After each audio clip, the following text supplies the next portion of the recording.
তো হ্যালো বন্ধুরা, এই ভিডিওতে আমি তোমাদের বলবো এই বেলদা থেকে Kolkata medical college and hospital কিভাবে যাবে। ঠিক আছে, বেলদা থেকে কিভাবে এই হসপিটালে যাবে। ঠিক আছে, এই হসপিটালটা খুবই চোখের জন্য খুবই ভালো, আর বিভিন্ন রোগের চিকিৎসা হয়। ঠিক আছে, তো এই হসপিটালটাকে যেতে হলে তোমাকে বেলদা থেকে ট্রেন ধরতে হবে।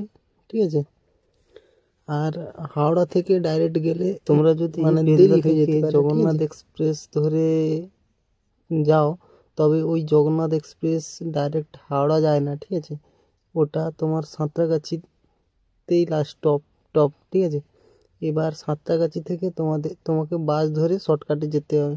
সেটা আমি বলে দিচ্ছি স্টেশনে যাবে। ঠিক আছে, 6 নম্বর প্ল্যাটফর্মে সাবওয়ে থেকে বেরিয়ে কলাপাতা হোটেলের সামনে বাস ধরবে। ঠিক আছে, যে কোনো এক্সাইড অথবা রবীন্দ্র সদন যাওয়ার বাস ধরবে। ঠিক আছে, কলাপাতা হোটেলের সামনের থেকে। ঠিক আছে, এবার রবীন্দ্র সদন পৌঁছে তোমায় মেট্রো থেকে যেতে হবে, মেট্রো স্টেশন থেকে যেতে হবে সেন্ট্রাল বলে, ওই সেন্ট্রালে পৌঁছে মেট্রো গেটের বাইরে বেরোলেই মেডিকেল হসপিটাল। ঠিক আছে, medical college and hospital Kolkata.